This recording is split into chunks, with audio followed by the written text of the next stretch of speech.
So when is a handshake more than just a handshake? When it's there to signify an allegiance to a secret society. When it's there as a symbol to let other members know that you're with them. All through the ages, secret societies have used secret gestures and signs to allow themselves to know one another, to let you know just who's in this pack. So when is a wave more than just a wave? When it's meant to signify something to those in the know, those who belong to the secret societies. Now most of you think these are guys that just dress up in silly outfits and ride around in little scooters. They may seem innocuous enough,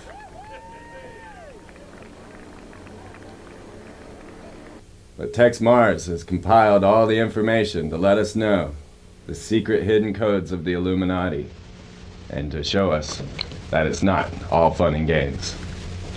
Well, welcome, TEXE. Well, thank you very much, Freeman. It's great to be with you. It is great to have you. And I know you're having a great impact in this area. In fact, on the internet and so forth, all throughout America, people are beginning to talk about the Freeman perspective, so I'm glad to be here. Well, thank you. Thank you. Well, if a picture's worth 1,000 words, 1,000 pictures is worth what? Well, yeah, a magnitude. And I do have over 1,000 pictures in my new book, CODEX MAGICA. Many of them are incredible pictures from ancient manuals and textbooks of the occult, going all the way back to pagan mystery Babylon. But of course, we have the incredible numbers of politicians, financiers, bankers, entertainers, probably the elite of this world who we have, well, let's just face it, Freeman, we have caught them in what is basically an occult ritual, and it's sort of a we're in your face type of thing. Absolutely. They're taunting the American public and saying we can carry on occult rituals right before your eyes, and they're saying you, the public, are so stupid and so ignorant you won't even know what we're doing. And that's why I'm glad we're going to inform some people, and they're going to discover what is going on before their very eyes, and we're going to expose, well, let's just put it in an old Texas term, these rascals. Yes, absolutely. Well, I have gathered together a few hundred images here for us to look at and talk about. Well, great. And, great. I opened it here with them giving a sign and the salute, because you opened your book with the salute in your military career. Well, Freeman, you know, there's certainly nothing wrong with a military salute, and as an Air Force officer myself, thousands of times I saluted, and it's a sign of a greeting. It's a sign of, well, it's in a sense, it's a sign of superiority, officer over enlisted too, and of camaraderie. But I also noticed this, that there are many people who make the salute in a different way. You know, some very crisp and military-oriented, and some sort of lackadaisical. But you know, when a salute is a salute, regardless of, you know, this or that, or, you know, the various forms of it. And so in this book, I tried not to be dogmatic. I understand that in the process of talking and interacting in daily life, that our hands may end up in funny places. And so I don't want to stretch facts, but what we're going to see, I know, in this series of slides and images, we're going to see hand signs quite often that are improbable. They're not by accident. They're designed on purpose. They are a form of occultic or satanic art. And you know, it's interesting. Marshall McLuhan, the famous Canadian who wrote about the media and how the media was able to brainwash people, he said something I thought was interesting. In one sentence, he stated, "The police state is now a work of art." Absolutely. And I think that's a fascinating thing. Are we going into a police state? And you're showing some things here, the Nazis and others. We see various hand salutes. There's Arnold Schwarzenegger. Surely he's not giving the Nazi salute, is he, Freeman? Well, he loves the Nazis, and his father was SS, and yes. he wants to be dictator of the world.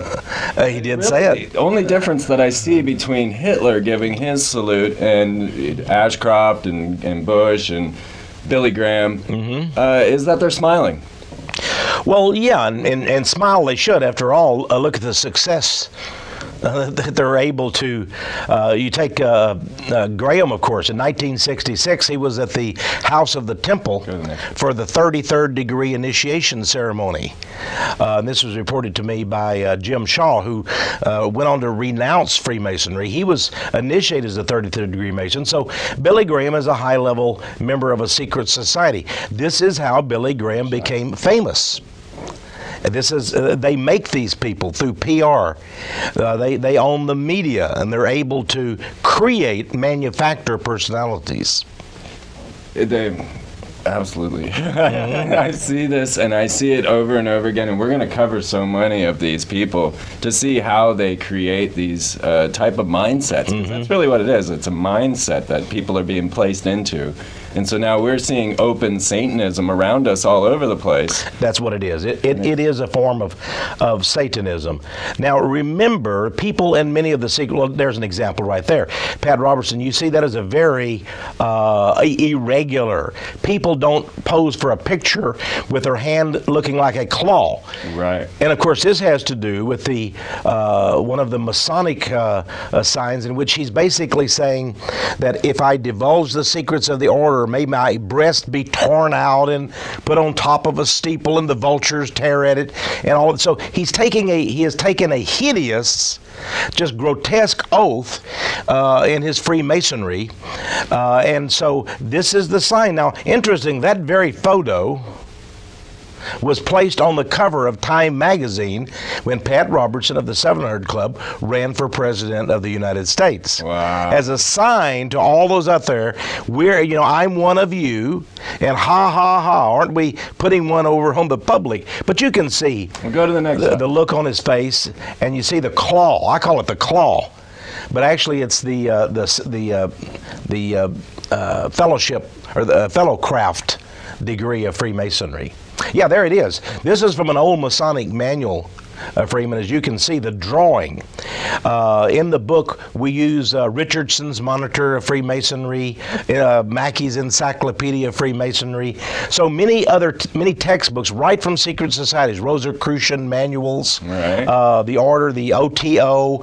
So many of the occult secret societies, we use their own drawings and manuals. So you can't deny that Pat Robertson is giving that sign. It's right out of one of the secret society manuals. He is a member of that secret society.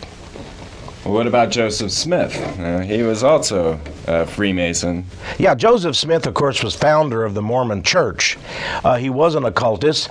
And you see some of the members of the Mormon Church with their little Masonic-like aprons on in their various ceremonies, and they're giving the same hand signals and body gestures as you will find in the various Masonic orders, because Joseph Smith and the boys were all Masons. If you go back in history and you research the first Masonic temple, for example, in Novo, Illinois, you'll see all kind of Masonic sun signs, moon signs, because they worship these various astrological deities. And this was the early Mormon church. And of course, much of it is now hidden underground by the LDS or Mormon church. But we did see some of the exact hand signals of the Mormons. And now each of these signs are a penal sign, discussing that they, will cut their own throat, rip out their tongue, or cut out their bowels and hang it in the... Exactly. And everything you said is absolutely true. Now I'm a Christian, and the Bible says that we're not to take oaths, especially these hideous oaths. And of course, it's interesting, all of the disciples and Jesus himself said that they did nothing in secret. Right. Everything they did was in the open. We as Americans should demand this of our leaders, that they do nothing in secret. Everything should be in the open in a free and democratic country. Absolutely. But we're dealing with an order of death. Yeah. We see this. This is probably in Germany, the Death's Head Corps of the Gestapo and so forth. And of course, the Death's Head has been barred by the Order of Skull and Bones as one of their symbols, as you know, with John Kerry being a member, right. Senator John Kerry, and George W. Bush, and his father as well. So here we have an occult brotherhood of death right here in America at Yale University. 15 young men, only the elite. I mean, if you or I went to Yale University, even if we could afford to get in, and we had the influence to get in, we're not going to be able to join. We're not going to be tapped, as they call it, for the Order of Skull and Bones, and live in the tomb next to a cemetery. That's where they live. They live adjacent to a cemetery for their senior year, and they're sort of outfitted and prepared for the world, and then they become the high-level executives. And that's why George W. Bush, when he ran for governor of the state of Texas, he had no opposition. No. The minute he chose to run, the Bush dynasty went into operation, and all the other people said, we don't want any part of that. We don't want to make the Bush dynasty mad at us. So these people have favored lives, you see. And knowing this crew, I really believe that H.W. would have used some ritual and also psychological warfare on his own child to bring him up in a particular... Oh, absolutely. I'm sure of that. Many of these people have all kinds of rituals and requirements.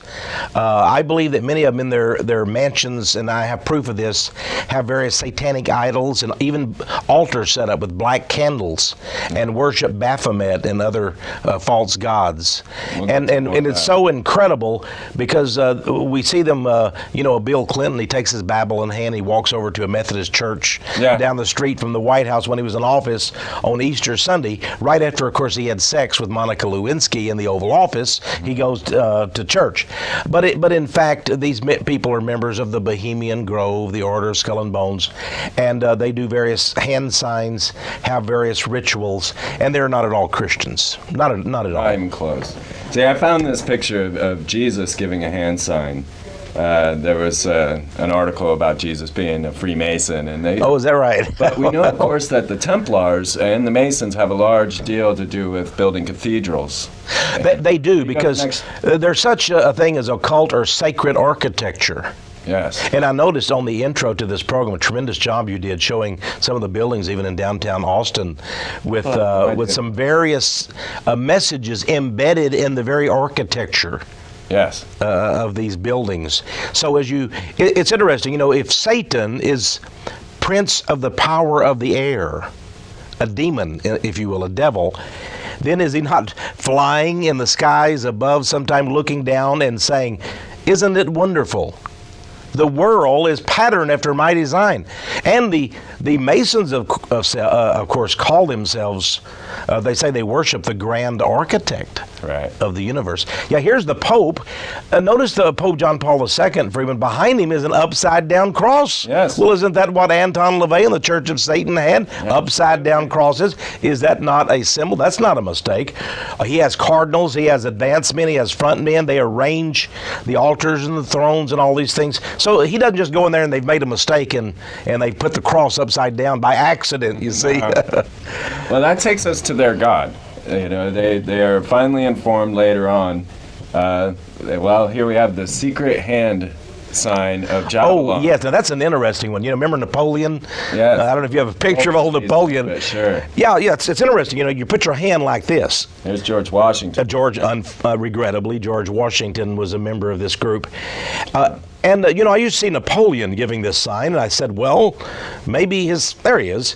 And you see that in all the famous paintings of Napoleon. And Freeman, as a young boy, I said, well, maybe his hand was cold. Yeah. He's trying to, he should have had a better jacket than that. Look, it's too small for him. But in fact, of course, this is a Freemasonic sign. It's I call it the hidden hand of the god Jabalon.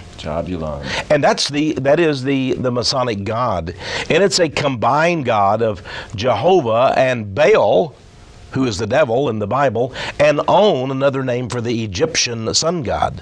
And so they have this unholy witches brew combination, and higher level Masons are told this is the god you worship, Jabulon. Jabulon. Oh, there is one of the Masonic symbols, and as you can see, you have a triangle, the unholy trinity of the devil, and you have the eternal circle, the satanic boast that he will reign forever.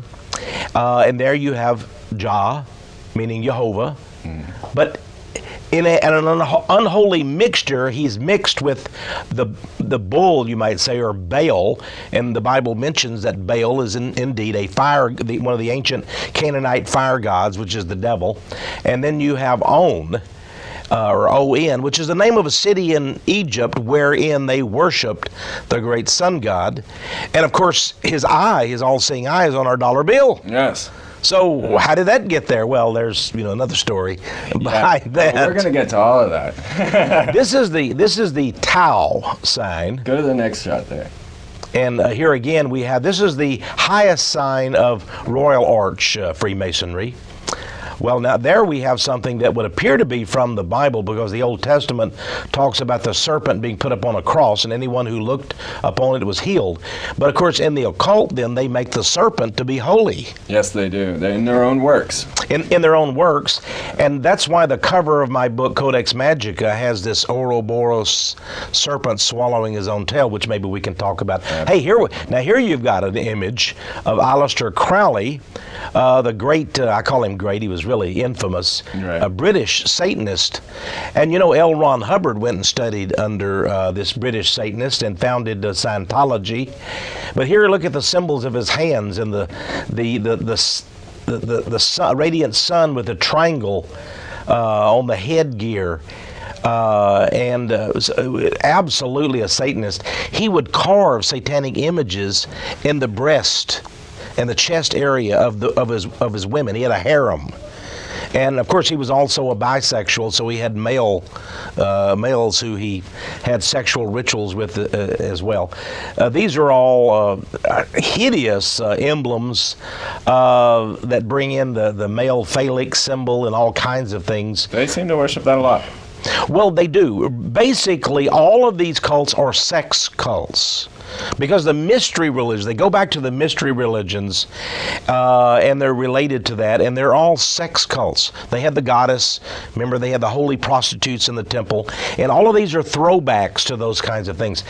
What we're seeing there underneath the Jabulon symbol, underneath is a 3x3 ceremony in one of the Masonic rituals, and basically they do their hands and legs in such a way that literally it forms 666 when you get to various numerological configurations. I found a lot of 666s, and this leads us to Albert Pike here. Yeah, a little bust of Albert Pike. If you go visit the House of the Temple, and they do have tours in Washington, D.C. I've been there. Oh, have you been there? Okay, I've never been there. I have many pictures of it, and it's exactly 13 blocks from the White House. Albert Pike was a Confederate war general. Now, in Texas, the NAACP and other agencies are demanding that we take down any monuments or statues having anything to do with the Confederacy. If your school is named Robert E. Lee High School, change it. We want no vestiges of the old Confederacy. But isn't it interesting that Jesse Jackson, who's a 33rd degree Mason, Colin Powell, who's a 33rd degree Mason, have no problem with this man we saw, not this picture, but the one before, the bust of Albert Pike, who was a Confederate war general, who was wanted as a war criminal by Abraham Lincoln. And his statue today sits in front of the Justice Department in Washington, D.C. on public land, taken care of by the U.S. Park Service. Right. And he's a 33rd degree Mason, a Confederate war general, a war criminal. And a Kabbalist. Exactly. And so, but it's amazing. His tomb, meaning his body, is interred, the bones, inside the house of the Temple. Yes. The international headquarters of Scottish Rite Freemasonry When I in was Washington, there, D.C. she told me, she says, now this place is haunted. Oh, it's haunted. And I said, I'm not surprised. Oh, yeah. They took me around and they brought me to the Albert Pike room. Oh, Now, they had told me you're not allowed to be alone anywhere, right? Well, she left us alone there. And she's like, I'll be right back. Who's your grandfather? And she went and got my grandfather's membership card and then gave me a copy of Morals and Dogma and the glossary to Morals and Dogma. Well, I'll be. And, they found out that my family were all related. Yeah, and they thought well, this guy could be one of us. You had Go back to real quick. Yeah, you had a picture of Karl Marx. Hey, I want to talk a little about the beard. We've got Albert Pike and the beard. Oh, yes. Now we got Karl Marx doing the whole secret sign of Javelin. The beard, of course, many bearded men out there will get angry at us, and I don't mean to cast any aspersions on bearded men, but it is true that back in the 1800s, a satanic sect began, and one of the signs of it was heavy beards like this. It was often called the League of Just Men. But of course, they were not just at all. They were evil Satan worshipers. And Karl Marx was indeed a satanic priest. Now you see him here with his right hand in the coat. He is giving the hidden hand of the sign of Jabulon. So that shows that he knew that the false god he worshiped was not God at all. He was Jewish, of course. His father, his grandfather, had been a Jewish rabbi, but he renounced even that faith and then became a Satanist. And one of his he also tried to become a poet, but he wasn't very successful. But in Olanam, one of his early poems, he said his real goal was to destroy the whole world. These people have destroy the whole world. Yeah, they do. And these pictures, now, they're set up as portraits. I mean, these are pictures that they intend to be shown and represent them. You're right. You're right. That was like an official portrait of Karl Marx. But isn't it interesting if you ask 10 people on the street that you choose, what does that hand sign signify there in the coat? No, they wouldn't know. So again, they believe that they get some kind of a satanic advantage. By the way, one of the reasons for these various hand signs is that they believe it invokes or invites satanic deities to come from another dimension, and it gives them energy powers. For they worship indeed the God of forces, the Bible says. The God of forces. I'm sorry, I'm trying to keep Sure, let's keep moving. Okay. No, that's great. Talk all you want. So these hand signs go back to ancient Egypt. They really do. Egypt, Babylon, you're going to see many of the signs and many of the... this is Christopher Columbus. He was a member, of course, of a secret Illuminati order. And you notice the Knights Templar crosses in many of the paintings of the 3 ships that he brought over. But was his name really Christopher Columbus? No, it was not.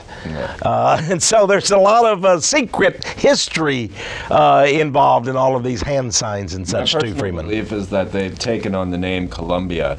That's our goddess. This is the male representation of Columbia. This is the first time I've ever heard that said in public, but I believe it is true. District of Columbia, as you mentioned, the nation of Columbia. And we have if anybody would like to see her picture, maybe, I don't think it's a good representation, but we have Columbia Movie Studios. Yes. The gal with the Roman toga, and she's has a torch, that she's holding up and such. Well, I set you up here a little clip here. Okay. Says, the hook 'em horn sign. Now, this one, people say I love you, or, they say it means so many things, but it has always been something that rock and rollers use, and always been in connection with Satan. It has. At first, when you had the really deep, back in the 80s and early 90s especially, and 70s, the heavy metal satanic rock people, that's when it really began. And Ozzy Osbourne, I remember one of the concerts, I never went to him, but I read that he actually had an altar call for the devil and said, come forward and worship the devil and give your life to the devil. And all the kids would be doing this kind of sign.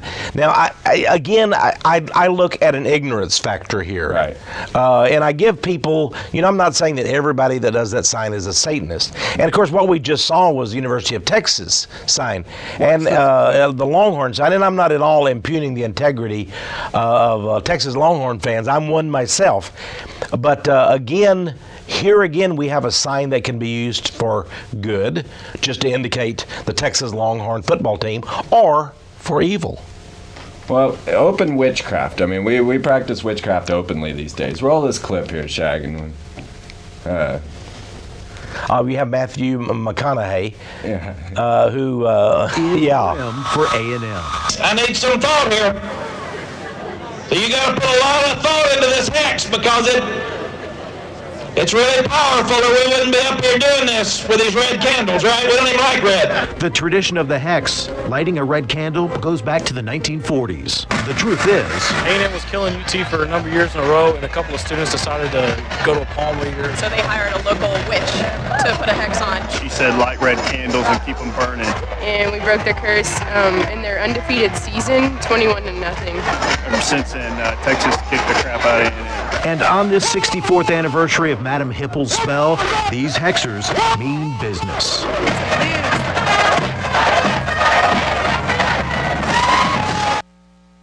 Here what we've seen then, Freeman, and you have captured it on film, is indeed an occult ceremony. Now, they may say it's all for good and fun, and that's what the Shriners who make an oath to Muhammad and Allah, they may say, oh, we don't really mean it, it's all good fun and everything. But I wonder what God looks upon, lighting red candles and doing hexes, saying we want to kill our opponent. Yes. And then even the Longhorn sign, maybe when you combine all those things together, I wouldn't think that would be invoking good forces, let's just put it that way. I was not raised with a religion at all.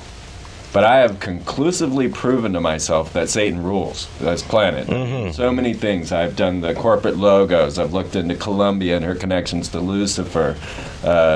All of these things show me constantly that our leaders are Satanists. Now, what you've said is a cardinal principle. The Bible itself says Satan is God, with a small g now, of this world. Right. Temporarily, for whatever reason, God is allowing him to reign. The book of Revelation says he's furious because he knows he has but a short time.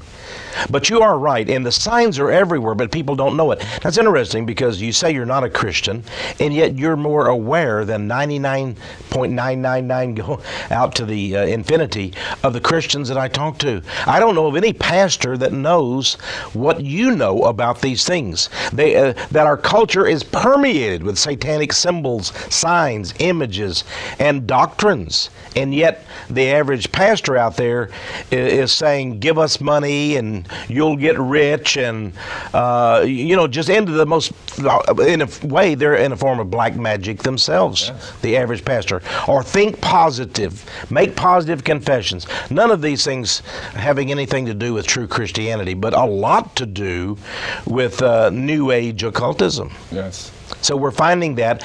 And of course, I'm a Christian myself. There is a true Christianity amidst all of the dense forest of false gods and worship. By the way, we're seeing a lot of symbols here. This is the Eastern Star. Yeah, it's not just the men, it's the women. Yeah, there's a women's group, and you see the satanic pentagram. The 2 points indicate the horns of the devil pointing upward there.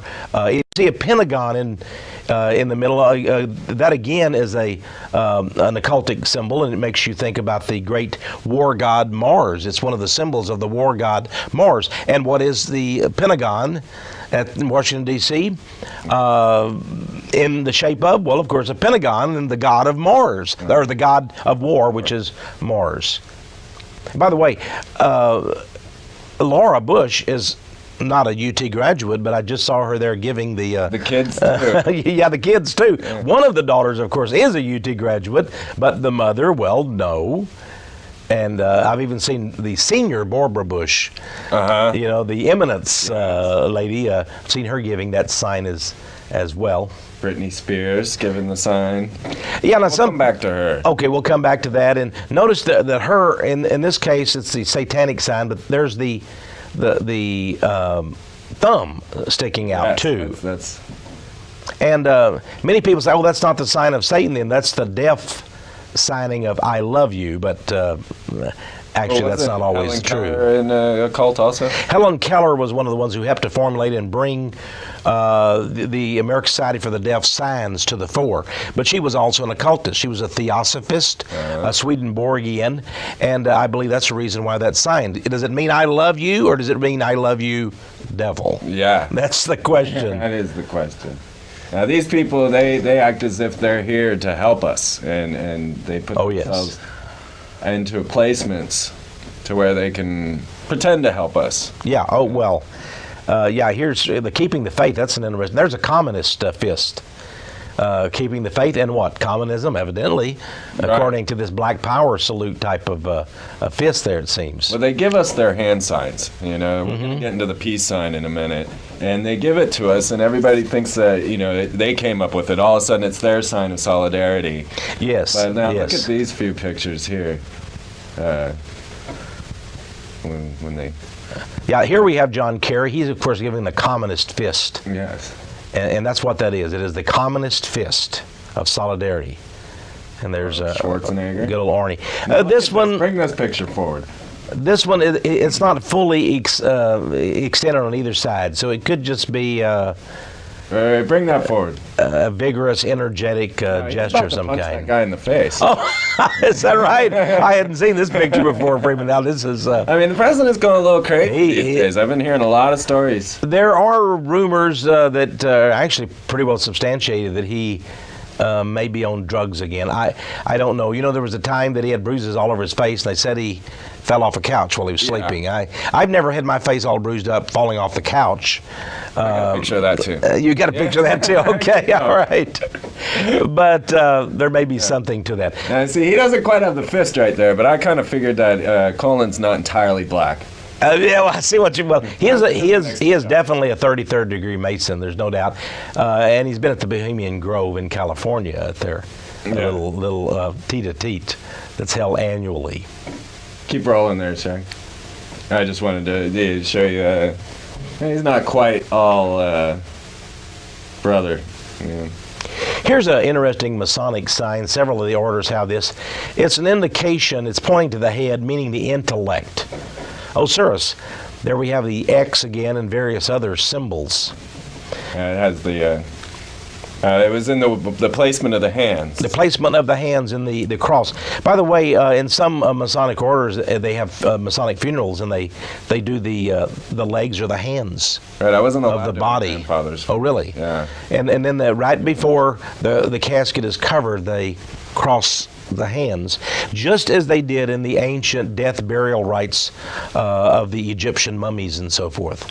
So here again, they hearken all the way back to the ancient mystery religions. And yet many of these people have the gall to call themselves Christians. Now there's Stephen King doing the X. And that last mummy actually was Ramses, who was Ramses. Is one of George Bush's descendants. Oh, it could be. According to David Icke. Oh, really? So David Icke. I didn't know about That's that. one of George Bush's relatives right there. Well, yeah. According to David Icke. Yeah. I thought you meant that the brain power was exactly the same at this moment in time. I didn't know what you were referring to. But we saw Stephen King there. Of course, he's the king of the horror genre, fiction. But isn't it interesting? This was from either Time or Newsweek magazine, one of them. But here's an enigmatic sign he's giving, a mysterious sign. There was no caption that explained it. This is, people don't just, you don't take a picture of them and they don't just cross their hands like this. This is very obviously a sign of the dead. Yes. Going all the way back to Egypt. And I think he identifies with the dead. Yeah. And maybe he's been given special powers by forces from beyond, in other words, demonic, to write his books and become famous and rich. It seems that, I was watching Ocean's 12 the other day, and the guy in the movie is like, it's like this Kabbalism stuff doesn't even work. Oh, yeah, they're sort of letting you know they're practicing Jewish Kabbalism.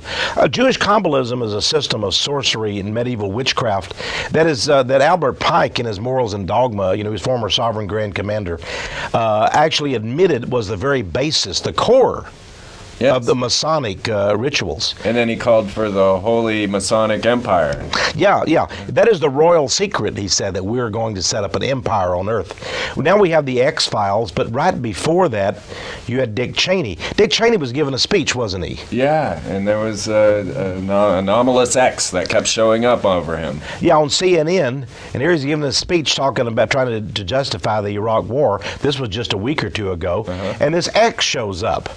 Well, does it mean he's going to be X'd out? That would mean, you're going to be killed. Well, I hope that wasn't true. I hope nobody is planning such a dastardly thing. You and I would be opposed to that. Absolutely. Even though he's not a very nice man.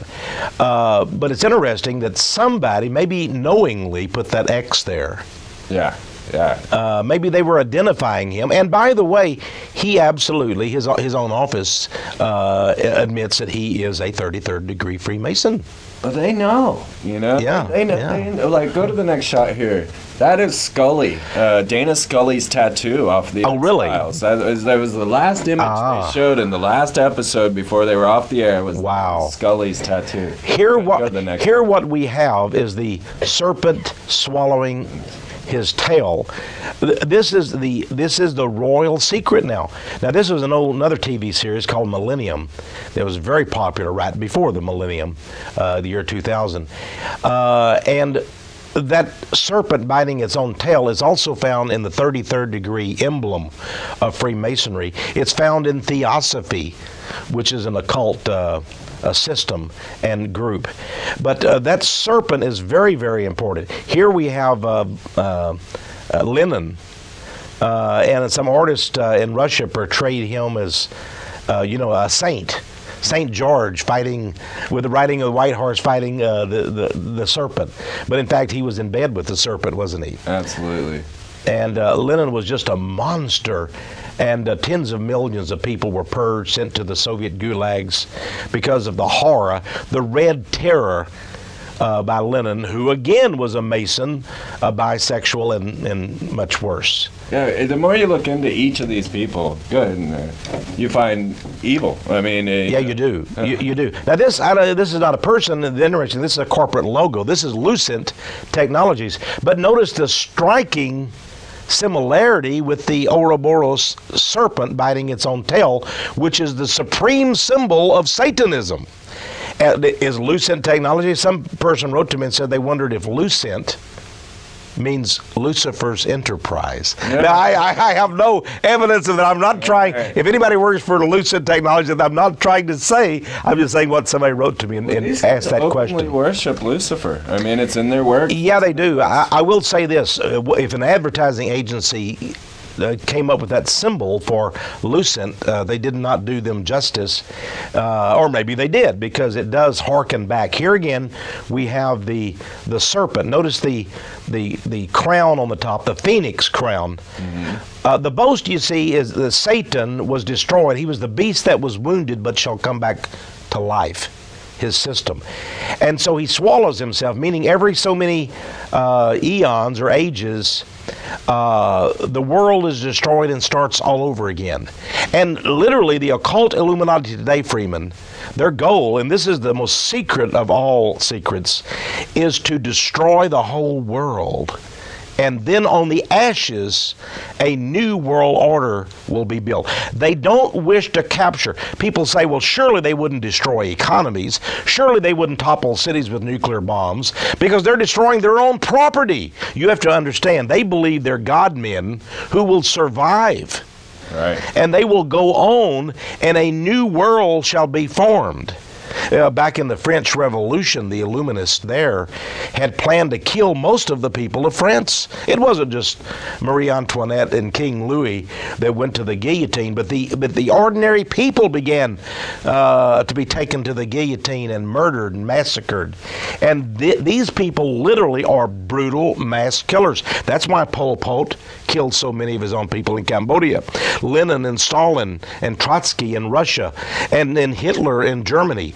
whether it's the Nazi fascist on one side or the communist socialist to the left. They're all monsters. Yeah. And we fight in America between left and right and Republican and Democrat. These people control both factions with their Hegelian dialectic, and that is the true meaning. There is no difference between them. And once we understand that we're up against a juggernaut of evil that does not have a label, then we can be true Americans. We can come together, whatever our so-called political stripes. It doesn't matter if you're Bill Clinton on the left or George W. Bush on the right. These are evil men. Yes. So we're not politically in political partnership. Bush, you know? Putin and Bush. And here's Nixon, by the way. I would like to throw in real fast that if you look around, all the Mason temples in America are up for sale. There has sold off. There has been a decline. Well, I don't think it's due to a decline. I think they're ready to lay this country flat, and they're liquidating their assets. Oh, I see what you mean. Right. That may well be. Certainly, at one time they had 6 million. Today there's around 2.5 million Masons. That's still a significant number, especially when you realize that the key politicians, the key financiers, are still Masons today. So you may be absolutely right. We're never going to make it to the end of this, so we might have to. We're on. We may have to do another program sometime. I think we're going to need another program. By the way, in Druid witchcraft, they use this same sign. These are not people just giving a little victory sign. That sign that was made famous by Winston Churchill, is the satanic horned devil sign, if you go back and study it. Not that everybody using it means that, but certainly that's the origins of it. This is Scientology, L. Ron Hubbard, who certainly knew many of these signs, let's just say, yes, as a Mason and a member of the OTO, an occult society. In the Scientology, you pointed out the 666 and that with the serpent. L. Ron Hubbard wanted to be the beast. When Crowley died, he wanted to take the place. Now, I had read that. You know, his own son wrote a book exposing him. That tells you something when your own son does a book. This is a guy named Jack Parsons here. I can tell from that picture under an arch, and the arch has always been an important symbol among the Masonic and other secret societies. Jack Parsons was the guy who invented. He was a brilliant scientist, and the NASA space program recognizes him as one of the greatest rocket scientists ever. He invented the solid fuel for the rocket program. We wouldn't have the space program had it not been for him. He was also a satanic high priest who conducted sexual rituals, and here's a drawing of him with his girlfriend, and they conducted rituals called Babylon working. Right. And they believed that through sexual rituals, this rocket scientist, Jack Parsons out in California, believed that they could have a child who would be the Antichrist. Right. And that would be their honor, they believed, to bring forth into the world the Antichrist as their child. This is the demented way of these men. By the way, he was a big friend of L. Ron Hubbard. They were in the same cult before Scientology was formed. I'm not saying Scientology is Crowleyan or Parsons or anything. I'm just saying that L. Ron Hubbard, his origins were there. L. Ron Hubbard Jr. said that it was black magic spread out over a long period of time. It's not a one particular ritual to really get you. It's a long ritual.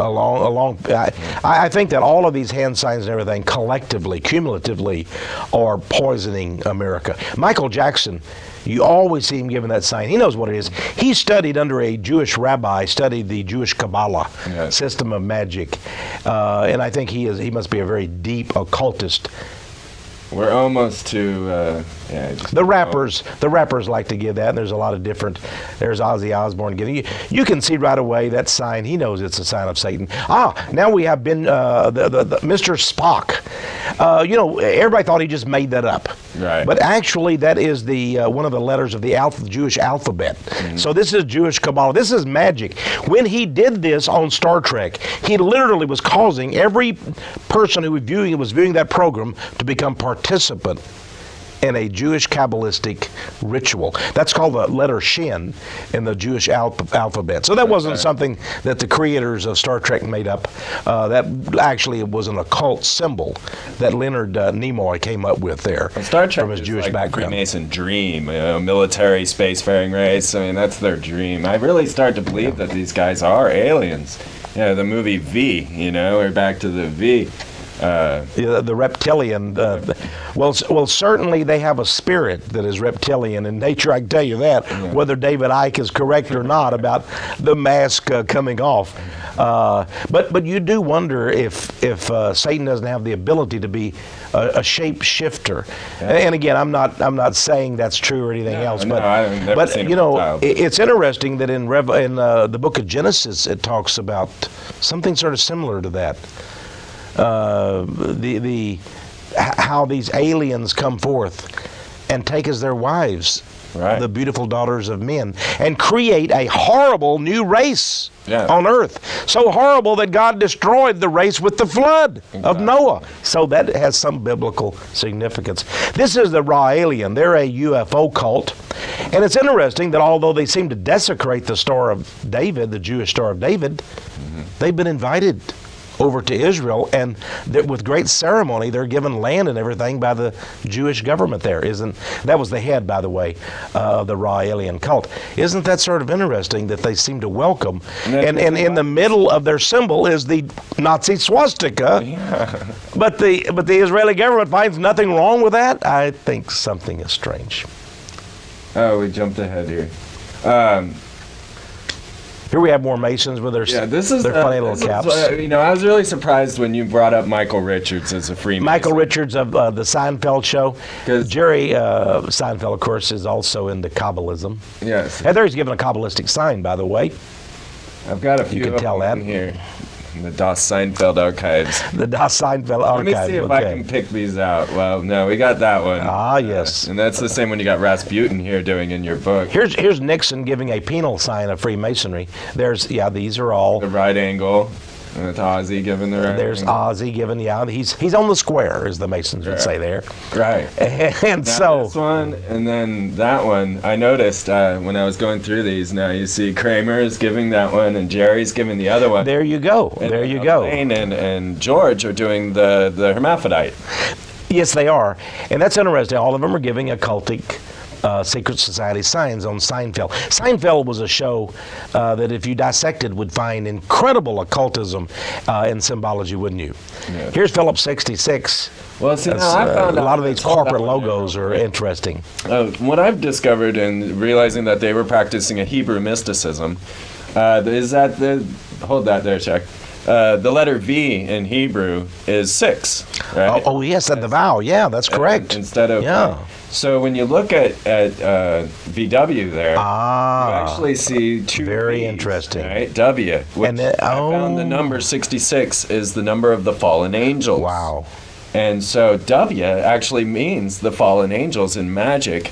And VW, he crossed the two V's, making 666 because he knew. And incredible. They realized that Hitler is practicing Hebrew magic. Okay, that one's for a little. Yeah. And it all goes back to these fallen angels. It does indeed. The fallen angels that have taught these men these horrible things. Samael is a name for the devil. Lilith, by the way, is the consort. Yeah. Of the devil. This is the mistress of the devil. There we have Baphomet, the horned god. Well, he's saying that's for the sign for W, but is it? I would think it's the unholy trinity. Here's simply the sign of the devil by Prince William. And this, self-made into an angel. I understand down in South America, a certain town down there dedicated that statue of the dark angel to Prince Charles. Yeah. Yeah. And he was proud of it. Proud to be associated with the devil. There's the angel. A black dark angel. That's Prince Charles. It's in the square of a town, isn't it, down in South America somewhere? Yeah. Prince Charles. Yes. It's astonishing. Because it all goes back to magic. It is magic. It's rituals. And here again, this is the sign of admiration or astonishment or surprise. And surprised he called up that little demon. yeah. In this case, there's Aleister Crowley. You can see all the various That's in his Masonic symbols. regalia, and he is. Go back to that, Chuck. Even though we only got a few minutes left. He's in his Masonic regalia there, and it's signed, of course, his name, the Baphomet. Yeah. And so I thought maybe we could talk a little bit about. Oh, that's interesting. He signs as Baphomet. Yeah. And there is a symbol of Baphomet as well. Yeah. Exactly. This is the man he prided himself, he called himself the wickedest man on the planet. Right. And his handwritten works are at the UT campus at the Harry Ransom Center. The Book of the Law, the most sinister book he's ever written. I was right there. It's right here. Well, they paid millions of dollars to get all these wonderful works, haven't they? Yeah. Astonishing. Marilyn Manson, of course. Here's George I'm showing all the different Washington. Yeah. Of Baphomet. This is one of the statues of George Washington that was first erected in Washington, D.C., making him into a Roman god. But there was a little embarrassment over it because of his nakedness and because of the Roman god or Roman emperor image. And that's set somewhere in some back closet of a museum. Well, he's in the same position as the Baphomet. Yeah, it's the same, this very same position as the Baphomet. Here we have the the serpent, and you have the image. Notice, as above, so below. Yes. That's the meaning of that Jewish Star of David, two triangles together. And he's Just stop it there. Yeah, so here again we get back to some of the more deep occult symbols of Satan. That's all the pictures we're going to get. All right, we So got to a lot today. Yeah. We sure did. But we got time to talk about this some more. We can let it roll, I guess, because now we're finding that this all goes back to a Hebrew Kabbalism, and everybody is openly practicing this. Demi Moore just had a Kabbalist. That's wedding. Madonna, Britney, they're all practicing. I saw Bill Clinton had his little red wristband. Oh yeah, he's into the Kabbalah too. Yeah, Newt Gingrich is into the Kabbalah. Yeah, they're all practicing black magic of Kabbalah. Where do we go from here? What's the? Well, let's go ahead and stop it there. Isn't it always true that there is the majority that's sort of just unknowing, and then there is a significant minority who is evil, that is versed in the deep things of Satan, and then you have a few good Christian people and people of goodwill that I hope will become Christian, myself as a Christian, because we need some fighters, we need some warriors. And I'm not talking, you can go in almost every church in Austin, Texas, you're not going to find true Christians. You just find pew sitters, people that just sit there. They're not willing to fight evil. Most people are frightened to death. I give you credit, Freeman. Sometimes I wonder if I'm just stupid. No, you're not. No, you're not. I can tell you're not. But you have courage, you have boldness. And I think that matters a lot. And you're doing the people of America a great service. What else? We deserve more than this horror that we're seeing, this magical ritual.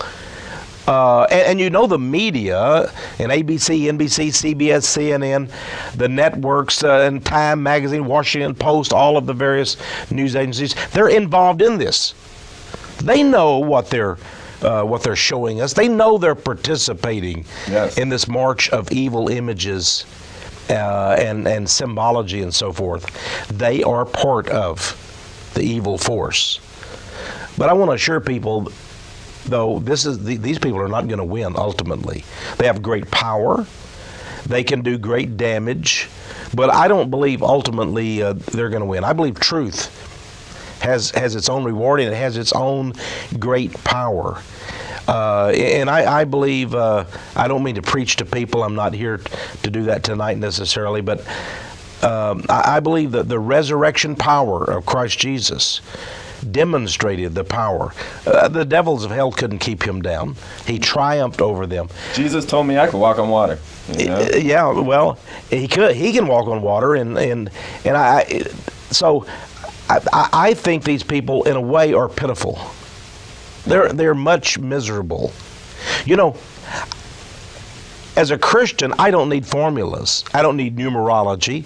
Right. I don't need all these symbols and all this garbage. They go through a lot of effort. Yeah, well, they do. And a lot of them, believe me, are frightened. What if they make the wrong hand sign? What if the ritual backfires? You'll read in their own literature, they're saying if you don't do the ritual right, these evil spirits can come forth. I've read that in Freemason works. Yeah. So a lot of these people get trapped into this, and they literally are desperate. And some of them end up killing themselves. Jack Parsons, we mentioned him, the great rocket scientist. He died in an explosion, but many people say he killed himself. Right. Exploded, his own works, exploded in his home. Deep within our souls, we know. And they know. They know. They know whom they worship. They will have 1,000 disguises. It's like a witch that I debated up in Seattle on a TV station there. She said, "Oh, you horrible Christians, we witches do not worship the devil. The devil is a Christian invention." And I asked her, and sort of like the old Phil Donahue show, the host comes up and sticks a microphone in my face. What's your response to that, Mr. MARRS? And I asked this witch, I said, "You don't worship the devil?" She said, "Absolutely not." I said, "But you as a witch do worship Pan, the horned god of the forest." "Well, yes," she said, "but that's not the devil." Right. Well, the horned god is the horned god. I don't worship a horned god, do you? No, Freeman? So here again, they attempt to disguise it. In one of the Masonic books I was reading by 33rd degree Mason John Robinson, A Pilgrim's Path, that was published by a Masonic publishing house, he says, "Why, we don't worship Lucifer. We don't even believe in Lucifer." Yeah. Lucifer's not the devil. Lucifer's a good angel. Right. He was the solar angel, the sun angel. And you Christians have it all mixed up. Lucifer is not the devil. Right. So they're setting up people so that when people do find out who they're really worshiping, they say, "But that's not the devil. Lucifer isn't the devil. He's a good angel." I sent a friend of mine one of my videos, and I've got a 3-hour video now, and you saw it. And he went and joined the Masons the next month. Well, maybe he wanted to get a bit of that magic. Maybe he wanted to partake of that supernaturalism. But I want to warn people, you don't get something for nothing. I can't tell you how many people have committed suicide after dabbling with these things. I'm not trying people. If you want names, by the way, read my book, Ravaged by the New Age. You'll have names of a number of Satanists and others who killed themselves and actually killed others too. There are people killing others in satanic rituals, even to this day in America. As if, they join this secret society, they get all the perks of the system, they get to be president, head of the banks, and all of this. And they believe that it's only due to the fact that they've stepped up to this altar, kneeled down, and worshiped Jabulon. Mm-hmm. And they think there's no payment for this. That, if I just get up here and swear to cut my throat open and rip my tongue out, then I'm all good. I get a good job. There's no free lunch. There is. The devil requires things of you. Yes. I remember there was a witch who was really sort of like the highest level witch in the state of Florida. She wrote a book called The Witch That Switched. Yeah. She switched to Christianity. She said as a witch, she never was satisfied. The devil never had enough and kept requiring her more and more of her. And so she was a miserable person. And I believe these people will end up that way too. If all they want is a temporary gain. Right. Yes. It's not all about the third dimensional reality. That's right. And these people are selling you the third dimensional, the American dream, but it's all Satan representing disorder. That's right. I've seen it in my father. I've seen it, countless times. And thank you, TEXE. Hey, thank you, Freeman. It has been great being here tonight. It's been wonderful. And it's great to expose evil. It is. And I appreciate your courage on this program very much. What else could we do, right? We can't just sit back and let this happen. No, we can't. And we've got to fight. We are fighting. Yes. And it's amazing. Many people say, "Why aren't you dead, TEXE MARRS?" Well, I'm going to be right here till God calls me home. And it's not going to be because of these people. Okay. That was Hey, I think we did pretty good. That was great. Yeah. Yeah, that went fast, man. It does, doesn't it? Man, I was like, oh man, we're never gonna get. We didn't even get through half the pictures. wow. We'll have to do it again. Well, we will have to do it again. You just did a marvelous job. I can't.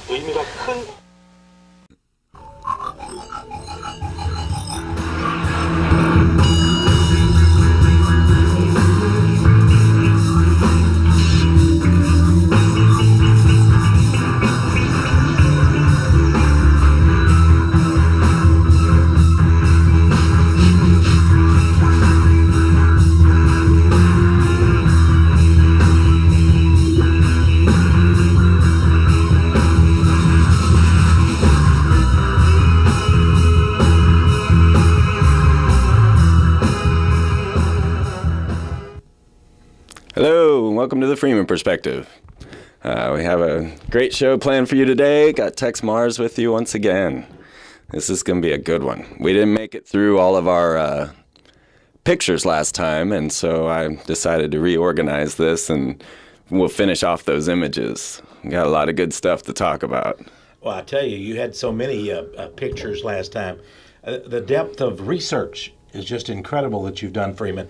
And I want to compliment you on that. You know, it took me 5 years to put my new book out, CODEX MAGICA, so I well understand the incredible discipline and work that it takes. It does. You had an astonishing array of pictures and photos, and each one of those means something. You know, there's a whole message being sent out by images now, and people, I believe, I don't know if you agree with me on this, I think you do, but people, their minds are literally being programmed. Definitely. Controlled, mesmerized. There is a form of hypnotism. And I believe the people doing it, some of the chief elite in the whole world, literally are occult magicians. Absolutely. I mean, right from the get-go, ABC, NBC, and CBS, those are all Kabbalistic symbols. Yes, they are. They are AOL. AOL. Yeah, the whole field of corporate logos. Hold that there, Shag.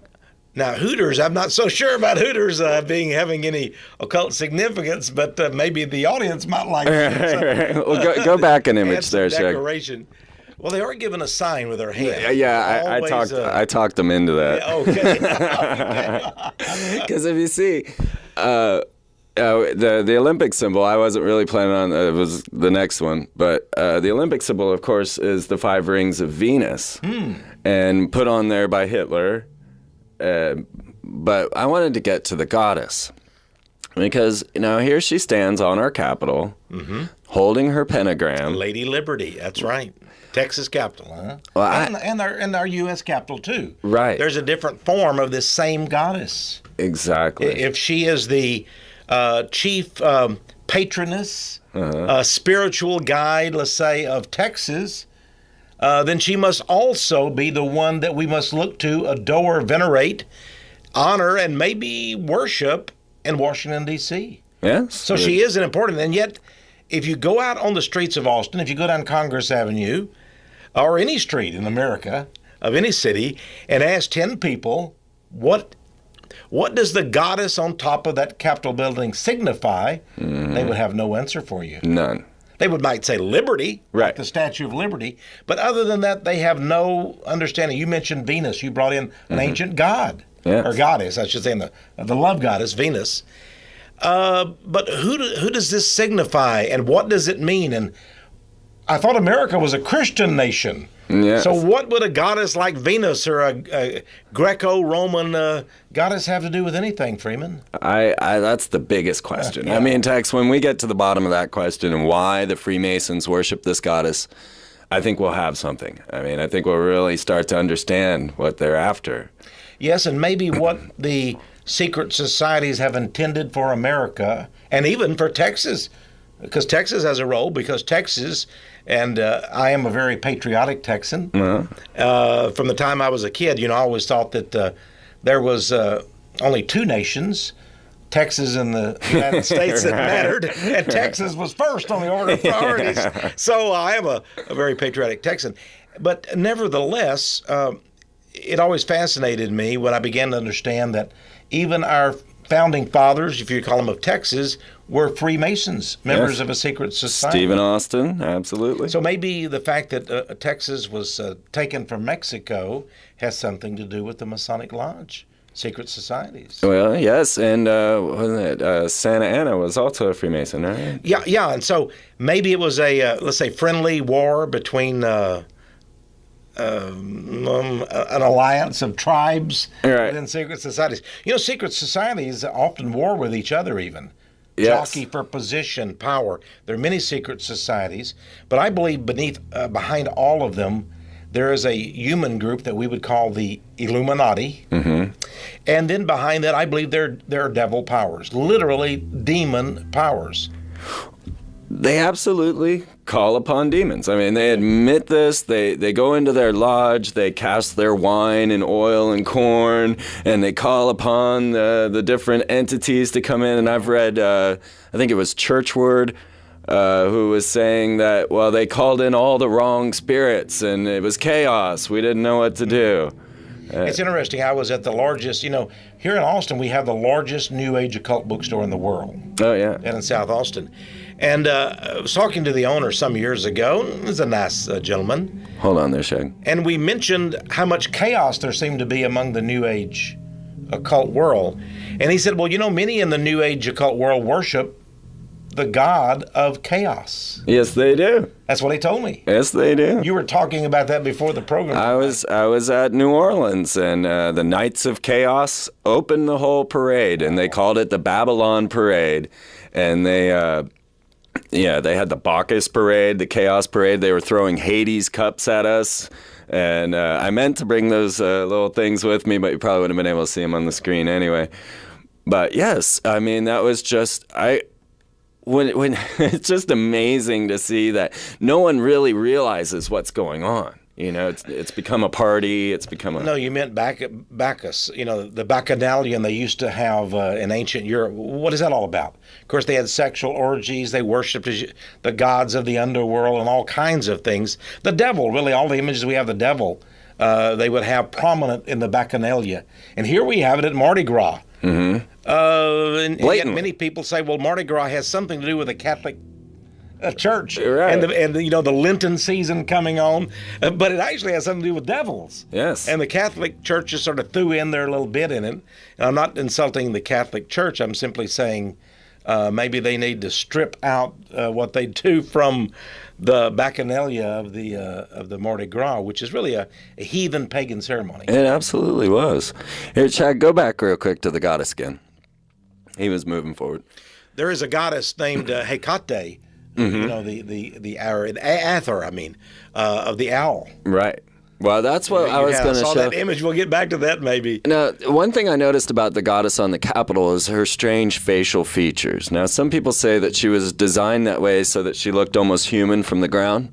Mm-hmm. But I started looking into the Babylonian images, and that's how they depict their gods and goddesses with these large eyes. She's very strong. She supposedly is a virgin.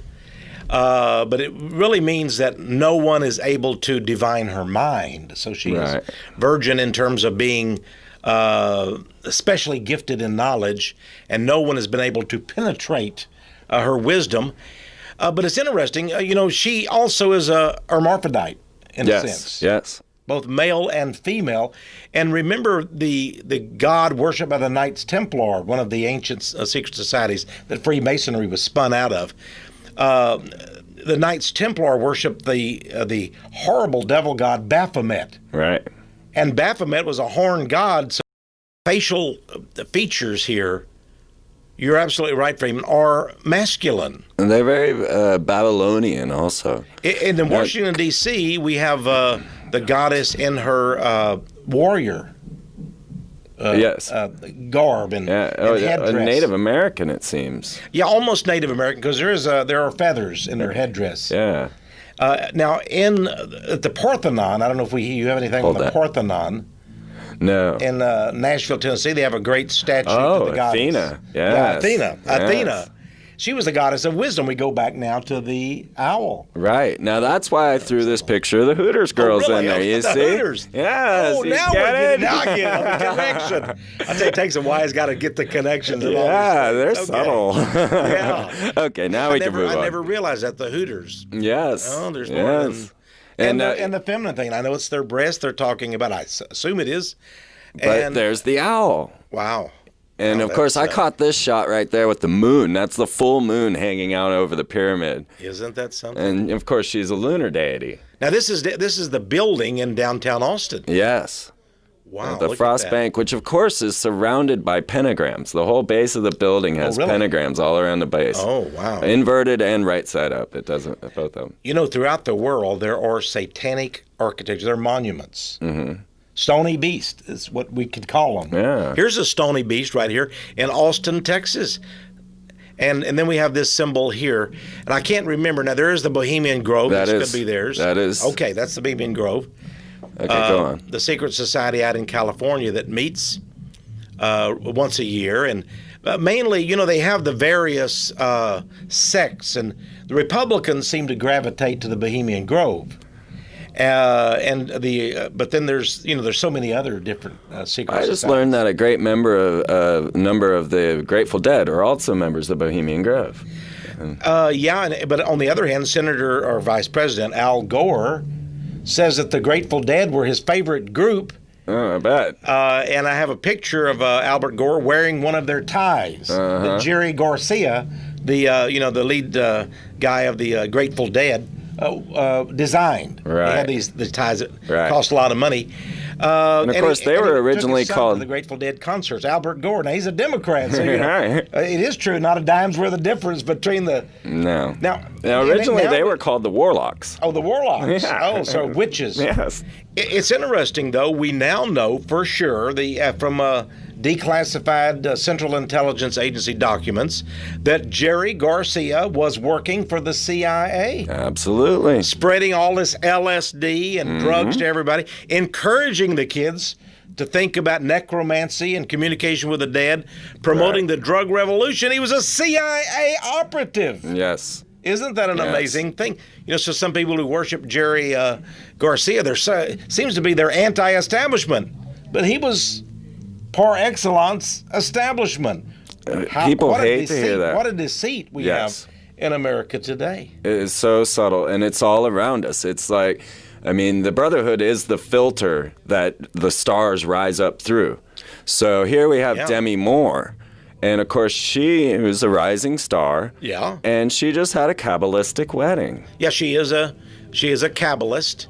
And she's married to Ashton Kutcher, a Jewish Kabbalist. Well, you know, they had the Hollywood Oscars this week, and it was basically a Jewish festival. Right. And we're not talking about... It was. Yeah, it was. It's not... In fact, there's an article that I saw in Jerusalem Post that came out yesterday, and it said... They say we own Hollywood. We do. So what? As a Jerusalem Post, like, yeah, we own it now. We're finally willing to admit it. Well, how could they hide it? Well, they really can. You know, the Jon Stewart, who emceed the awards, was Jewish. Right. Sandra Bullock, bless her heart, and I love her. She's Jewish. So we have a Jewish festival. They own Hollywood. They've always owned it. A man named Gabler wrote a book some years ago, and Jews actually bought the book in great numbers. It was called An Empire of Their Own, How the Jews Took Over and Now Control Hollywood. Well, have a look at this clip. Play this clip, Shag.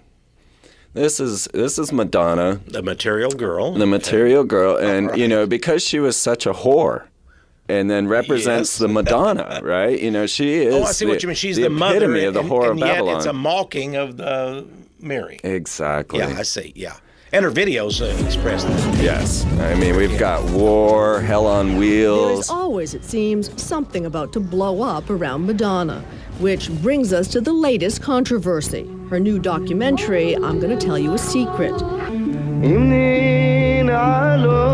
Clearly, her belief in Kabbalah, the study of Jewish mysticism, has deeply affected her.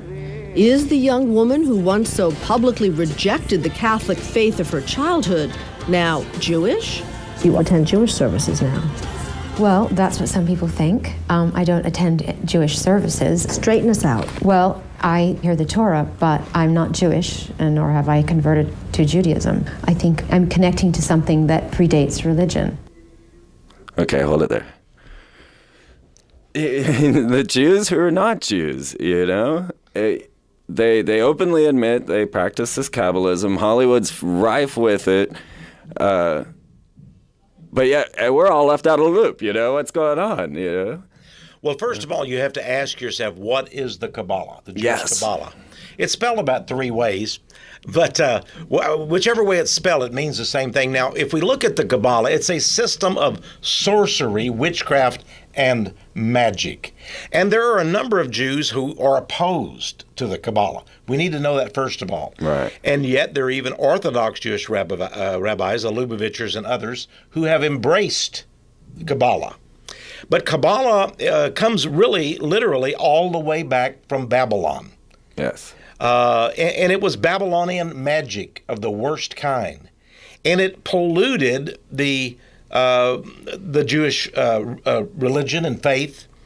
But today, there's not only the Talmud, which is the holy book of the Jews, but there is the Kabbalah. Now, there are many volumes. The Zohar is probably the most prominent. But what I want people to know, it is a combination of many occult disciplines, numerology, astrology, literally making the Hebrew alphabet into idols. And colors. There's even colors that make it. If you notice, she was wearing red. Mm-hmm. That's the primary color of the Kabbalah and also of the Whore of Babylon, according to the book of Revelation, the Bible, Revelation 17. Wait, go back. Now, Albert Pike, who was Sovereign Grand Commander of Freemasonry back in the Civil War, and he is actually recognized and honored by Freemasons around the world as the par excellence role model for all Masons. Mm-hmm. I see you have his book here. Yes, that was given to me at the Temple of the 33rd. Yeah, here we have Morals and Dogma, the classic textbook of Freemasonry. We have the double-headed eagle symbol on the front cover. I got some of that on there. Okay, now, Albert Pike said this about Freemasonry in this very book. He says that Freemasonry is based almost totally on the Kabbalah. Yes. Jewish magic. Yes. And many Jewish rabbis have admitted this, and they say that in all of the rituals of Freemasonry, you will find the Kabbalah, the system of magic of the Jews. For example, the 30th degree of Freemasonry is the Knights of Kadosh. Yes. And it involves skulls and black robes and a knight laying in a coffin speaking from the dead. Yes. And all of this turning to the god of the underworld, the gods of the underworld, is all related to Jewish Kabbalah because they believe in necromancy, communication with the dead. And they also believe that it is their goal as gods, once you become a Kabbalistic master, and they believe that in the last days, a Kabbalistic master will come upon the earth, and there will be a Jewish utopia, a new world order of the Jews, and all Gentiles who convert at least to Kabbalah. Now, they don't have to convert to Judaism. Right, as Madonna was saying. But they must go along with what are called the Noahide laws and be good Gentiles and go along with Kabbalah. And if they recognize that the Holy Spirit is the serpent, the great universal serpent, they actually believe the one swallowing his tail, the Ouroboros serpent, is the Holy Spirit. And by the way, that's also taught in the 32nd degree of Freemasonry, that is, the serpent is the Holy Spirit. And he is going to encircle the earth with his doctrine and bring forth this great Kabbalistic master. We would call him the Antichrist in Christianity, to be honest. So this is just a number of their doctrines. Now, Madonna may have got into it because she lacks the magic. She thinks she can get miracles from it. Right. She can enhance her power. Well, she raised to the top. Yeah, she can be like a witch who can charm the world and bring enchantment. Yeah, she has raised to the top by worshiping, I think, nothing but Lucifer. Yes. And look at her. Oh, this is Brittany. Oh, now, Brittany. One picture there. She actually passed on the Madonna-ship to Brittany, and then Madonna became Esther. You know, I never had thought of that till you told me about that, Freeman. That kiss. The kiss. Because in all of the Kabbalistic secret society rituals, they are based on a foundation of Tantra or sexual ritual. Yes. And that's the meaning, by the way, of the G in Freemasonry. You have the square and the compass, and they're mounted on each other. Right. It's the male mounting the female, and they become as one. Right. So here we see a beginning of the sexual act on TV. Right. And notice also you have the wedding of white and black. Exactly, yes. Everything is done in a ritual here.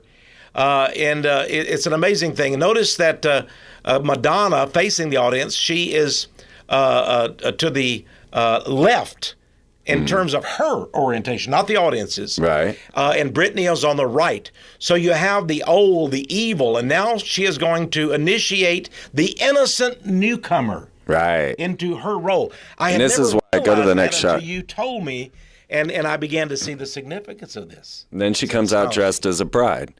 As a bride, yeah, she's the bride of Satan in a sense. Right. Absolutely incredible. Now, where did she come up from? She was a Mouseketeer. Come on. Let's get to Walt Disney here. Move on a little bit, Shag. Because, Walt Disney, people, here she is as a Mouseketeer. And it wasn't just her. It's oh, God, I forgot all their names now. I don't listen to pop music. Funicello, but I know that there have been several recently. Yes. As Mouseketeers. Well, in Disneyland, there is a club that's been established that you and I don't think we'll ever be invited. Probably not. Only the elite are able to come. It's Club 33. Interesting. Yeah, 33, of course, is the highest initiate level of Scottish Rite Freemasonry. And there's Club 33. Of course, Mr. Disney himself, Walt Disney, and his brother Roy, they were Masons. Yeah. Freemasons. Well, most people don't recognize, let this play, that Disney World is, go ahead and let that play, Shag. Disney World looks like a whole fun bunch of rides, but what we actually have here are a number of rides. Now, I grew up in Orlando, and we got a number of rides that are sponsored by military industrial corporations. And so when you save your thousands of dollars and go to Disney World, all of that goes straight to the military industrial corporations. Exxon has a dinosaur ride. RCA, hold that there. RCA has those Space Mountain. And when you come off of Space Mountain, it shows you exactly what the future's going to hold. It shows you getting your learning from television on the computer. And then as you're finally exiting Space Mountain, it shows you on television. You on television? Wow. Big Brother is watching, in my book, Ravaged by the New Age, some years ago, which exposed the occult, and it's really, it's grabbing the minds of our kids, our children. Yes. I had a picture in there of Michael Jackson. Now, this is before people knew that he was a pedophile, a predator, and I believe he is. And there was Michael Jackson as Captain EO. Right. They showed the kids one of the rides, one of the prominent ones. They actually had a little motion picture, I think 13 minutes long, of Michael Jackson. He was really dressed up like some kind of a satanic guy, but they called this Captain EO. Right. Now, interestingly, if you go back and you study the Babylonian, the Greek, the Roman, the worst of the secret societies, you will find there was a character named EO. That is a name of the devil, EO. Right. And Michael Jackson was Captain EO at Disney World. Right. So and Oz was the lowest level of hell. Oz? Yeah. Well, now, the guy who wrote the Oz books, Baum, B-A-U-M, Frank Baum, was very much into theosophy, into the occult world. It's rampant. Yeah. This was something I had noticed. Now, magicians are heavily into mirrors, all right? They love their mirrors and their little mirrored tricks. Even the cover of that new book with Dan Brown that I finally read, the mirrored reflection. The Da Vinci Code has a mirrored reflection on there.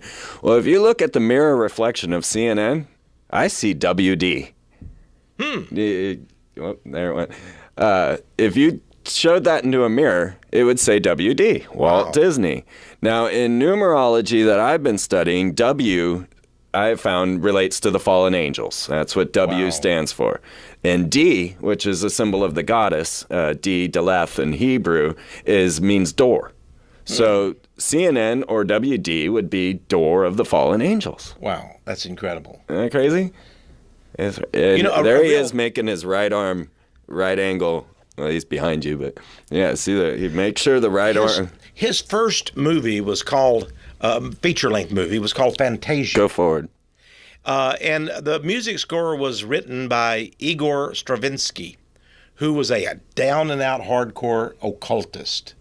The movie was so evil in its form that it was not a commercial success. It was a total flop because it actually frightened people. Right. And the movie was so patently evil, they had to actually put it on the shelf. Right. Now, about 40 or 50 years later, only in the last decade or so, they pulled it back out of the vault again and dressed it up just a little bit and gave it general distribution. Now you can get it at video stores, Fantasia. Absolutely. It's interesting. In other words, they say now is the time. People back then, the kids had not been propagandized by television. They don't know about Mickey Mouse as a magician, a sorcerer. Right. And now the magic, you see. So the kids had not been indoctrinated into magic. But now they're ready. They're ready for Fantasia. Right. And it was re-released. Bill Clinton said that in his 2000 speech. He said, "Our children are ready." They're ready for the new age. They're ready. Yeah. Wow. Now, just to give you a little example, here in the Littlest Mermaid, or the mermaid story that Disney put out, in that castle in the background is a penis. Go to the next shot. Sorry to say that. It's disgusting. But you're right. They have changed that is the fairy tale castle and given it a penis. I mean, it's right there. I mean, I hate to show it, but these guys are phallus worshippers. And what we have is the sun image. See all the sun images there, the shining sun, the color even. This is the basis of Freemasonry and the secret societies and Kabbalah. It is a sex cult. Yes. No wonder Madonna would gravitate. Yes. And to Brittany, back to Brittany, and there she is with her serpent. Now she has a white serpent. Mm-hmm. Now remember again, she came in with a white, wearing a white dress and the wedding dress. Here the snake, that would indicate that she really is a follower of white witchcraft, the right-handed path. Right. But of course, that's not true. There's no such thing as the right and left-handed path. You're either into Satanism, witchcraft, or you're not. Right. But they like to think that. To me, this manipulation seems like a form of rape. I mean, really. Really? Just to tear the veils. Wait, go back. To tear the veils and force mystical events to occur. Oh, I see what you mean. Well, they schedule all these things and everything, even the presidential inauguration oftentimes, all the elements of it, even the Bible that they give the oath from is from St. John's Lodge in New York City, a Masonic lodge. Everything is steeped in occultism. My father's ritual Bible. And I heard that when Ronald Reagan was going to take his oath of office, his wife couldn't hold this heavy thing. So they substituted a different Bible for him. Yeah, we did. I don't know if you'll get this, but people look at this. It says Holy Bible, and it looks just great. But down here you have the square and the compass and the G inside. Yes. And this is the male, and he's mounted over the woman, the square. Right. And it's a diamond. The Hindus talk about the diamond in the lotus, which is a sex phrase, because they practice tantric sexual yoga in the Hindu faith, and there the word G, which the Masons will tell you means God. Then later they tell their own Masonic people it means geometry. Right. But then in the deeper levels of the secret societies and Freemasonry, you find out that it means the generative act. In other words, sex. Right. It's a sex cult. Based in Kabbalah. Go ahead and keep going here. That's a Sephiroth there. Yes. The 10 parts of the Kabbalah. And there's our goddess of the pentagram. Now the tarot cards is interesting because the tarot cards, all of the tarot cards are based on the 22 letters of the Hebrew alphabet. Right. Here we get back again to the Kabbalah And all of the tarot cards are based on those. And this is how you can decipher a lot of the corporate logos, through the tarot. You know, that's true. There are many artists have done different variations, but they're all the same. You have the Joker, you have the Magician, right? The Goddess, really. Yeah, that's very fascinating. Keep rolling. Yeah, this was Venus with the pentagram, and our goddess Columbia with the eye. Now, what I found interesting as I started to think about it, Jack Blood had asked me, well, what is it with the eye? He's like, we got this cult of the all-seeing eye. What's the eye symbolize? Well, I didn't have an answer right away. So, of course, I had to go digging. I was like, wait a minute, now I got to be able to answer that question. Well, ayin, going back to Hebrew letters, ayin, the Hebrew letter ayin, means eye. Mm-hmm. But in the tarot card, go to the next shot, the eye, ayin, means devil. Wow. That is the Hebrew letter I, the Hebrew letter ayin. So the I is the devil. Yeah, that would make sense. God himself, in the Old Testament, Moses asked him his name. He said, my name is I am. Right. I am that I am. And so the devil, wishing to take upon himself, being a pretender, the stature of God, then would try to steal the eye. And since it says, the eye is on the sparrow, God's eye, he would say, well, I am the all-seeing eye, not God. Right. I am the all-knowing, omniscient God myself. And, what a devilish lie that would be. Yes. Yes. Right, so here we got to the trusted choice and the whole idea of these guys being reverent. Go ahead and keep rolling. Look at that, though, for a moment. All right, hold on. Have our mighty president, and this sign is behind him. And, that must be some corporate logo or whatever. I don't know what it means. Right, I don't know what it is either. But what company it is, the trusted choice, there's a little R behind it, meaning it's a registered trademark. Right.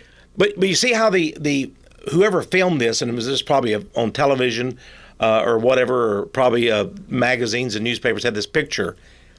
The subtle idea is planted in people's mind. Yes. Here we have people being programmed. He's the trusted choice. Yes. You can have faith in W. Recently, in one of the major magazines, was a picture of Bush, and right behind him was a huge mural of Jesus. Yes, I think that's coming up. Okay. Let's keep rolling with these because, well, I managed to take this one downtown. Okay. That's our favorite little bass player downtown, but I thought it funny and he because has a crown on his head. He has a crown. Yeah, you can stage these things. See, now you can. You've shown exactly. I did that. Yeah. So here's Bush with a crown. Given a little hand sign of the unholy Trinity, perhaps. Right. And then we have, he's a crown. He's a godlike man from the Olympia. Oh, yes. I mean, he's... Yeah, keep going. And the Pope with horns? Now, that one I think was just a lucky shot. Yeah, well, it could be, yeah.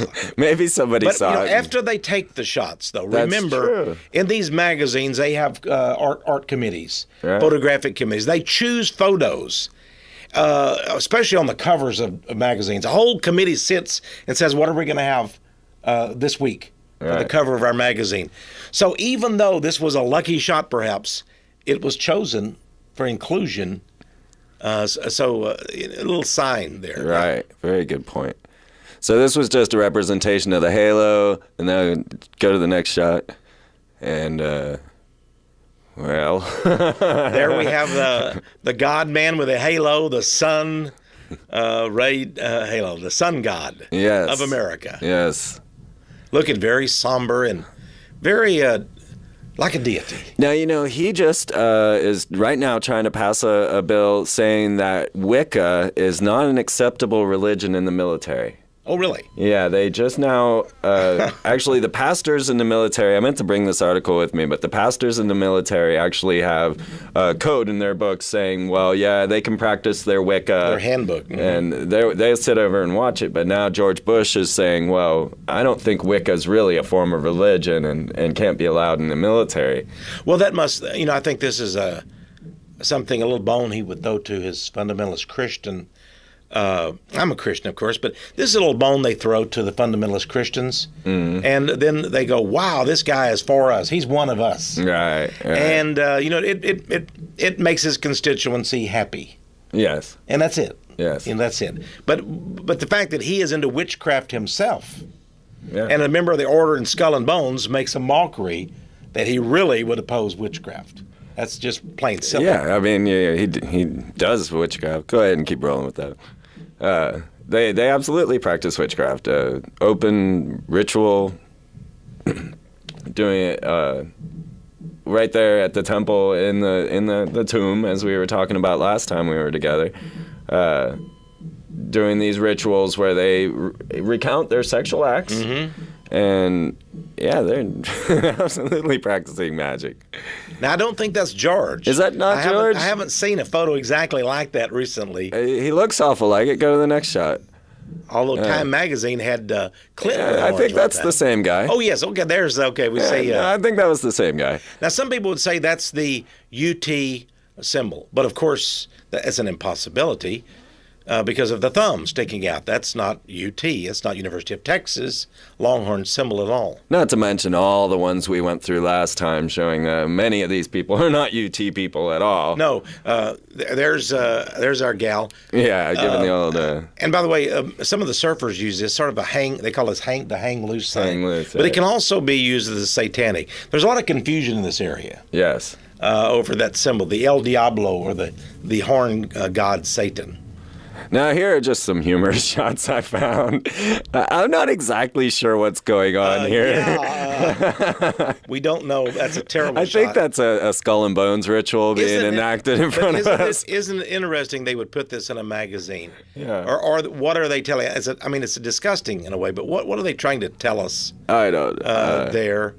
And yet there are many rumors out about George W. Bush being bisexual. To be very frank with you. I wouldn't be surprised about that either. Most of them And they gave press credentials to a guy who turned out to be, was not qualified at all. It takes 20 years to become a member of the Washington Press Corps and get in the official briefings of the White House spokesman. But a gay man who was had a website called hotstuds.com. Really? And it had him totally naked, doing sexual things, inviting people to call his phone number there in Washington, D.C. for a good time. They gave him, Karl Rove, and President Bush gave him credentials to get into the press room, and he became a member of the press corps, even though he was not even a newsman, but pretended to be a representative of Talon.com. And then there's actually pictures of he and Bush kissing, or I should say hugging, and Bush kissing him on the forehead. Right. I think that's very odd. Yeah. For him to be kissing the owner of hotstuds.com on the forehead, and I have that picture in my collection. Oh, I'd love to see that. Yeah. Well, like I said, I grew up in Orlando, and I know for a fact that 95 to 98% of employees within Disney World are all homosexual. And that's why probably they promote the homosexual characters now. They're beginning to. Yes, they do. Even in The Lion King, said a couple of the characters were gays. Bush fell off his bike there. Got a little blood. You sure Laura didn't take care of him on occasion? Sometimes I wonder if he's just shape-shifting. This guy, I mean, come on. What are we to say about this man that's been railroaded into the presidency? You know, I knew he was going to be forced into the presidency because his nickname was W, and I already had deciphered the meaning of W. And so from that, I said, well, W is going to be president no matter what, and it would be even better if they forced him into office, because what they're doing is killing our reasons to fight. They discredited Bill Clinton with the whole Monica Lewinsky thing, even bringing up the cigar, which they would have never done any time prior. But we were supposed to lose faith in the man, the president. We weren't supposed to have any faith in our president. That's why they put him in there. I see what you mean. So they degraded the office of the presidency. And then railroading. Bill Clinton had to be part of that. Yes. Because he himself, you know, it's interesting, at the very height of the Monica Lewinsky, and now we do know, by the way, even Netanyahu and Falwell has come out that they sort of plotted the Lewinsky thing. She was a Israeli Mossad operative. Really? And they plotted this out.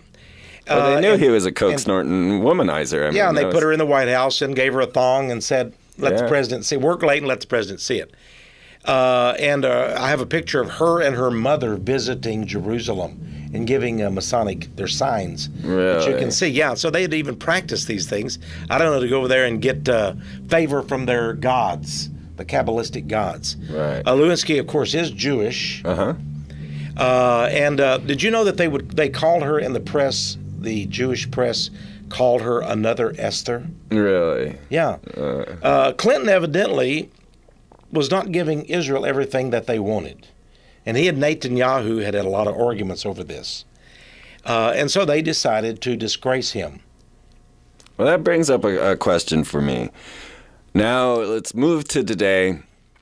And we've got this whole Israel connection, and we see it constantly, blatantly in front of us. And what's going on right now in the world with Iran and the Israel. Yeah, I'm pretty certain that America is going to back Israel, as we always do, and that the Soviet Union will back Iran. I'm really concerned that this might become World War III. I don't know. I don't think so. I think Russia is very much in the camp of the elite Illuminati. And Putin, he really doesn't have much place to turn, much room to maneuver in, because Russia is owned today by the Jewish oligarchs. Mm-hmm. And they fight amongst each other, but they own all of the oil, all of the natural resources, all of the industry and corporate structure of Russia. Right. It was all turned over to them by the communists. Yeltsin was himself secretly Jewish. And it's interesting, Zhirinovsky, the guy that came out and was going to run for president, the Russian politician, turns out that he's Jewish too.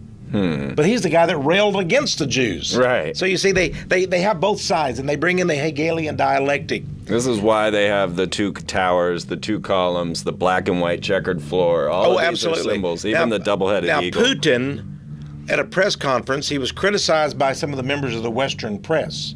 He said, if you don't like the way I run the presidency here in Russia, we'll just give you a circumcision and send you home. That was Putin's statement. We'll give you a circumcision. How much more Jewish could a statement be? Right. I've never had anybody threaten me with a circumcision. Right. That's an incredible statement. Maybe he was railing against some Gentile newsmen. I don't know what he was saying, but I have that statement in that press release in my files.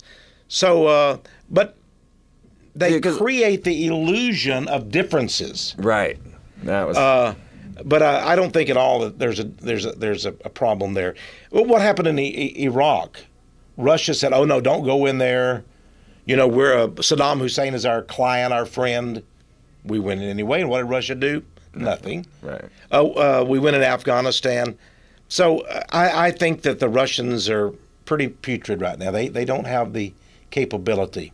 They are controlled by the same Jewish elite. Right.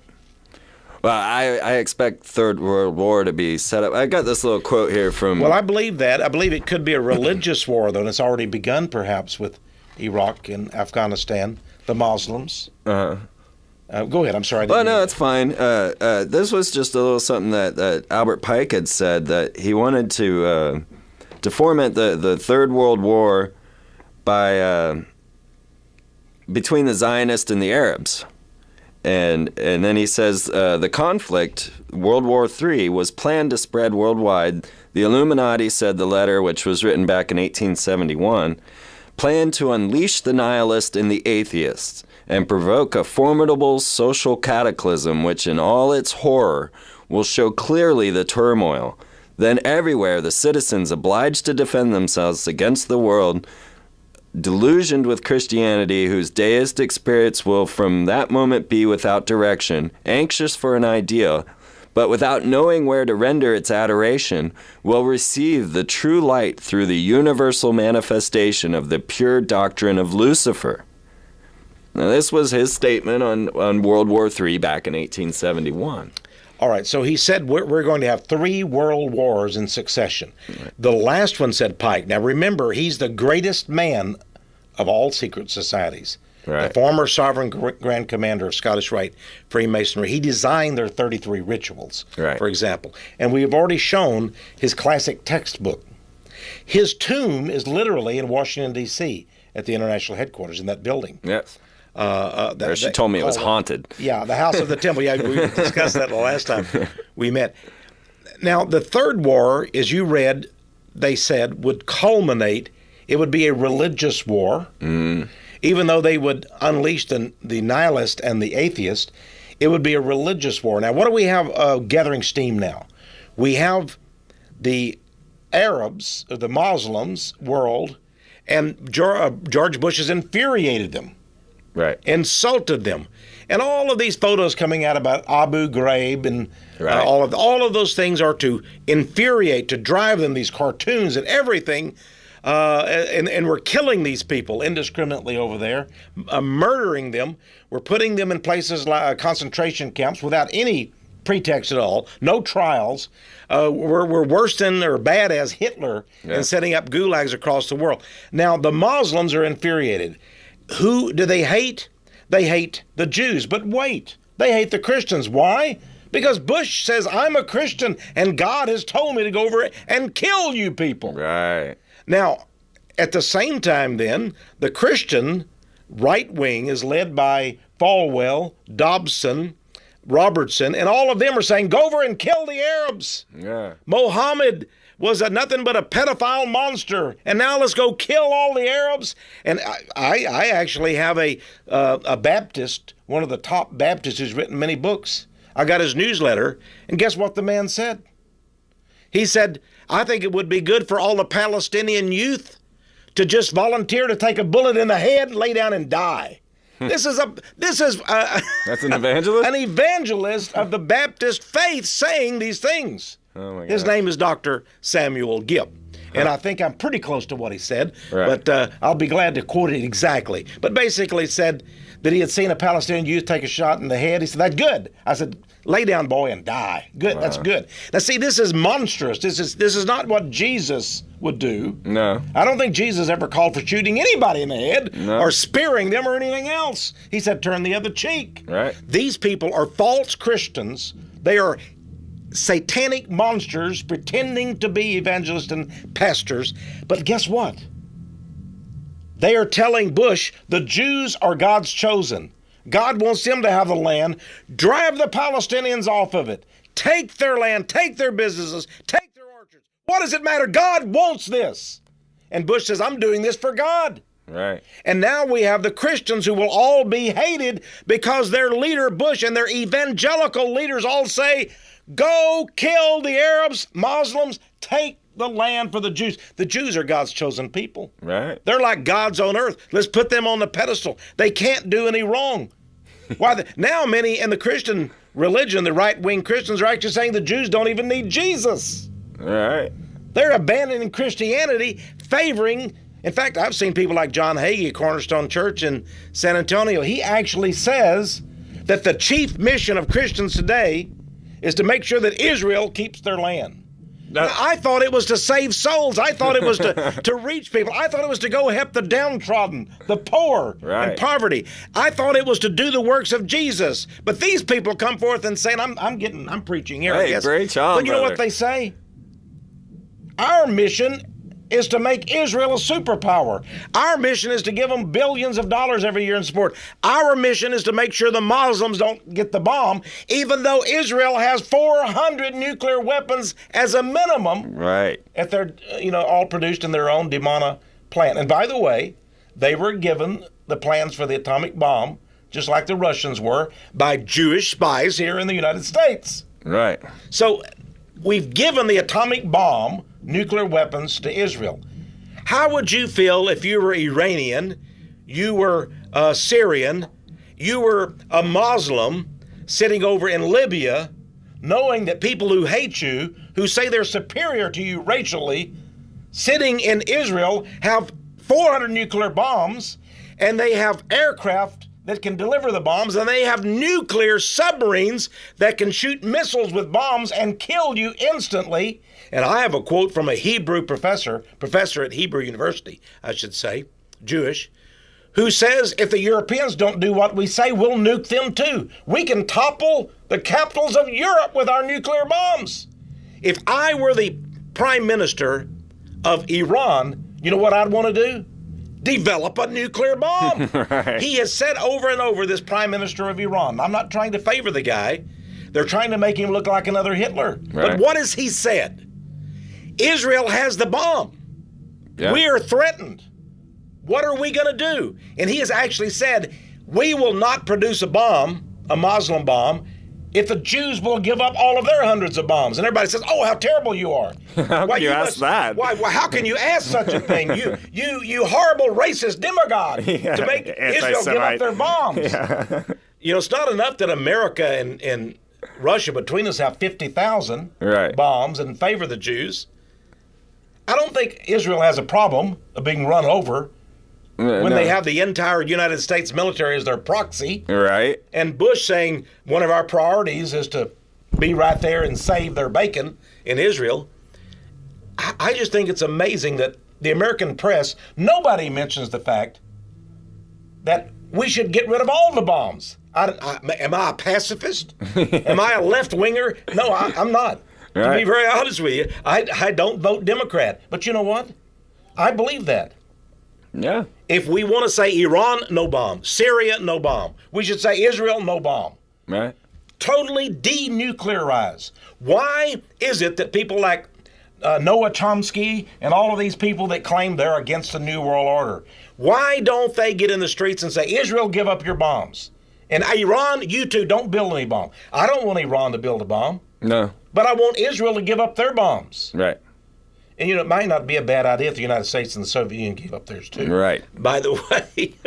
Yeah, I did a little research on the HARP project, which is the new missile defensive shield. Mm-hmm. And in us enabling that missile defensive shield, America has officially backed out of the Strategic Arms Limitation Treaty.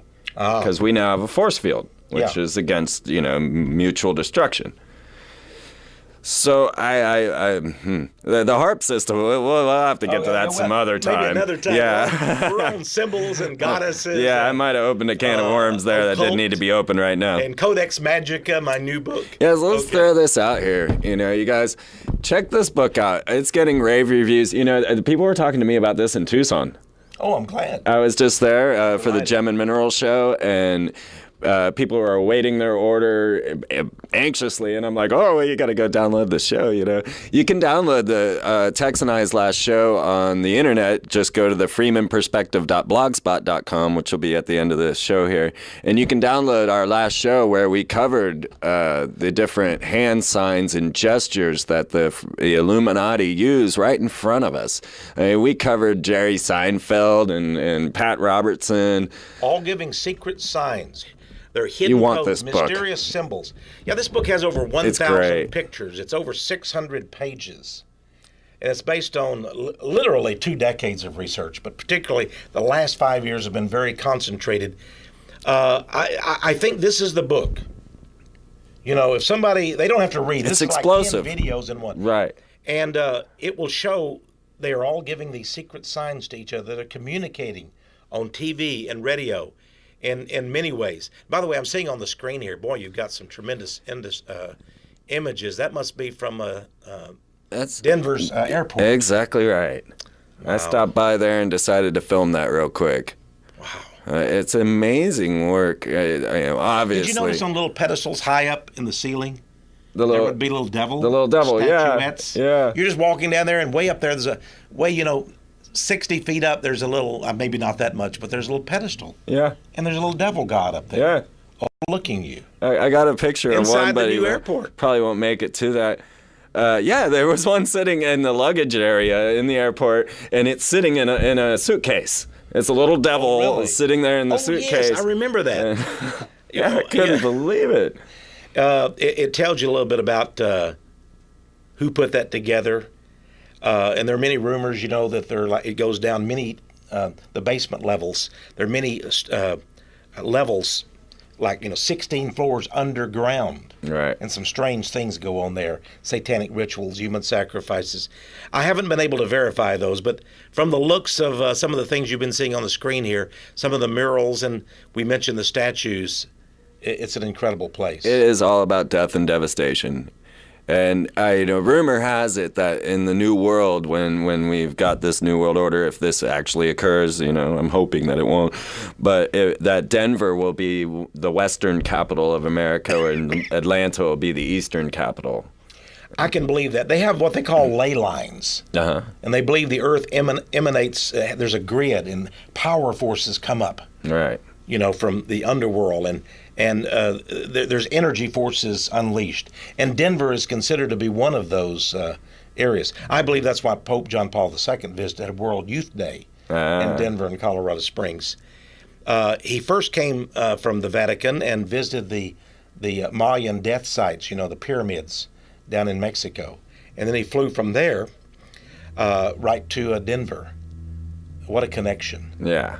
What a connection. Human sacrifice there and then to Denver. Wow. I believe in these power lines myself from a simple reason that when I travel, I find that people that just, I travel without any compass. I just go and I let the great Lord take me wherever I end up, right? And I always end up, and most of us travelers end up in the same town that are heavily Masonic. We get there just by circumstance, by, following the energy that's leading us, and they put their temples there on purpose to the perfect east, west, north, south directionals. Well, it would be an interesting thing because, frankly, the devil is an intelligent being. The Bible itself talks about he had great beauty, he had great intelligence. One of the leaders in heaven, he was chosen for his intelligence, his cunning, and really that's why the whole system of the Illuminati and the secret societies is based on gnosis or knowledge. Right. And I can say, many of the great inventors throughout the decades and centuries have been occultists. Yeah. Theosophists. And I believe that demons give them certain intelligences and give them ideas. Speaking of that, so I can understand that if the concept of the ley lines is real, it might be something that we don't know, but yet Lucifer has known it for hundreds and hundreds of years. I was going to show off my video because I actually have a portion on that. You have it there? Yeah. I don't have my video here. I left them in the other room, I guess. Well, you guys definitely, I've got a 3-hour-long video. And just get in touch with me at blueflyfree@gmail.com. And I'll hook you up with the video. It's 3 hours. So it's the first 6 episodes of the Freeman perspective. It goes into corporate logos, the occultic meanings, and all of that good stuff. Now, what is your website, the address again? It's thefreemanperspective.blogspot.com. Okay. I'm working on getting one that's just like freeman.com, Well, we're gonna link you if it's okay with you. We'd like to link you on powerprophecy.com. Absolutely. So you're linked on mine. And just look for the links. And if you're not, you will be there tomorrow. All right. I'll have our webmaster put you on there. And so they can go to Power Prophecy, go to links, and go back to yours. And if you come to mine, then you can look, and there's Power Prophecy linked to mine already. I appreciate that, but you just go right to the links and go right to yours too. Absolutely. We'll put you on there. So you'll see the Freeman perspective and the rest of it there. Because there are very few people like us. There are very few people that I've come across that are that's true. Uncovering this level of the ritual that's going on. People, they believe in the whole, there's a secret society conspiracy occurring, and these men give themselves secret handshakes so that they know one another and then they can help one another. Now, all of this is true, but there's the whole other level, the biblical level, the ritual, magical level that they're performing that most people just, the atheist and the nihilist, they have no concept that this is even something that's a possibility. That's right. They don't believe in a magical world. They don't believe in demons. They don't believe in angels even. Right. But it's everywhere. It's wrapped around us. The whole world is based on this. And it only makes sense. That's the way the world is made. But it does defy people's comfort zones. Yes. They're frightened to believe in these things. And many of them have looked at this program today and said, I can't believe this. This can't be true. Right. But they need to see your earlier video. They need to see my book, Codex Magica. Yes. And over 1,000 pictures. And, of course, there are many explanations and captions and such. Not to mention the actual handbooks of the Freemasons and other groups themselves. Oh, yeah. I've proved it by showing the secret society's own handbooks, textbooks, yes, encyclopedias, and so forth. Once they see this, their lives, everybody's lives will be changed. Maybe we've begun a change in people's lives on this program. I think we have. Freeman. I think we have. And there's some people out there that already know these things. Yes. And I praise the Lord for them. And they're going to make change happen. Well, let's carry on, Tex. All right. Thank you. Thank you again. Freeman. Another fast hour. Well, thank you for having the Freeman perspective here on Austin Cable Access. And I hope it'll spread across the country. Hey, that would be great. That would be great. You know, actually, I started broadcasting this on the internet early on, and I got a fan base in Norway. Well, that's the end of it.